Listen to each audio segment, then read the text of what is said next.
depressed. He always has, infinitely more energy available already to him. So that's not the thing at all. Krishna wants us to love him. That's what he wants. And the service that we do is simply the medium of exchange of that love. See?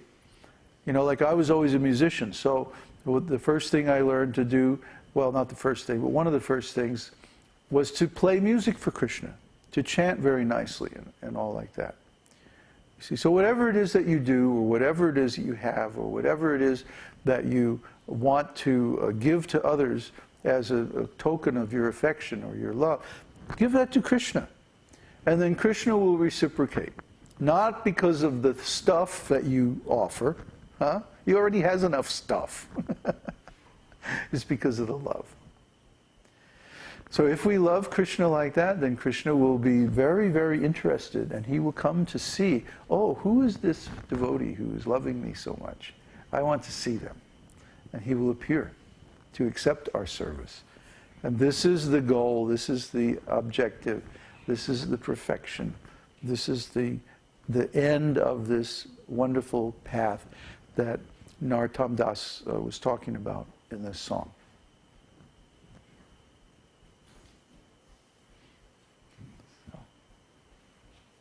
Are there more questions? Hare Krishna. Question from Tiago. Please accept my humble obeisances. Once is enough. Again. Again and again. How can we develop an intimate relationship with Krishna if we don't know what's that relationship? That's why you have to study Nectar of Devotion. It's like, it's like if you're trying to get married to a certain girl, how do you develop love for her? You see the absurdity of the question? It's like, why would you want to marry her if you didn't already love her? See? It's one of those chicken and egg things. No, love has to develop spontaneously because of the qualities of the beloved. This is all explained in Nectar of Devotion. In fact, we went over that about 3 weeks ago. But just before we started going into Krishna's qualities, there was the beginning of the chapter, the beginning of the second wave. I think it's the 19th or 20th chapter. Discusses how love arises spontaneously upon the perception of the exalted qualities of the beloved. Krishna has so many qualities. I mean, we just went over that with a fine-tooth comb. All of Krishna's qualities. So upon perceiving Krishna's exalted qualities, the devotee automatically falls in love. You can't say, how? Well, just by hearing about Krishna. Just by experiencing Krishna through our devotional service and his reciprocation to our attempts to please him. When we actually get to know Krishna by means of our devotional service, then we'll understand all these things. Just right now you have to know that in your stage, you follow the rules and regulations of devotional service, and that will develop a desire to actually love Krishna. And Krishna says that in the Bhagavad-gītā also. That just think of me, keep me always in your heart, love me with all your heart and soul. And that's really what I want. But if you can't do that, then follow the rules and regulations of devotional service given in the scriptures, because that will help you develop the desire to love me. You see, and this desire to love Krishna is the sole cause of love of God. Because when Krishna sees that desire, that sincere desire to want to love him, then he grants the result. Only Krishna can give love of Godhead. Only God can bestow the love. Because this means that we get liberation from the material world. It also means that we get a certain amount of influence over Krishna himself. And Krishna is not going to give this ability to influence him to anyone whose motives are anything less than completely pure. I mean, would you? You know, realistically? Well, of course, I shouldn't say that, because we see people make bad choices and get into, you know, completely messed up relationships all the time. You know, and they should understand when they're getting into the relationship that they're making a choice to give up a certain amount of their power to this other person. And yet that person is not perfect, by definition. I mean, they're in the material world, right? So they're not perfect. So if we get into a close or intimate relationship with someone in this material world, unless they're a devotee and they're on the path to developing spiritual perfection, we're certain to be disappointed, because we're turning over a certain amount of our power, a certain amount of our life to a person who is imperfect. It's like, duh, you know? Like the dentist says, you know, this is going to sting a little. We should understand this. This is a fact of life. But when we surrender to Krishna, Krishna's reciprocation is perfect. Krishna's dealings with his devotees are always perfectly satisfying to those devotees, even though we may not understand. Just like sometimes you see two people in an intimate relationship who know each other really, really well, and sometimes they may be like, it seems like they're fighting with each other, or it seems like they're in some kind of a disagreement, you know?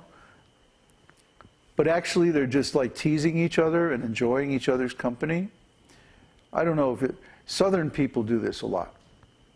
They'll have mock fights.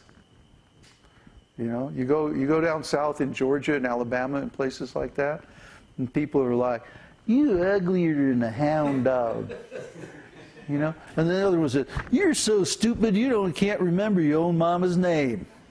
You know, and then they go on like this, right? But it's not really fighting. They're not really fighting. It's a kind of affectionate exchange, mock fighting. So this kind of relationships are there also in the spiritual world, except far more sophisticated. Just like when Krishna and the gopis are going back and forth, like, okay, Krishna, here we are. Oh, okay, well, now you can go back home because you really shouldn't be out here in the woods. And like, Krishna, come on, you know, get real. You know why we're here.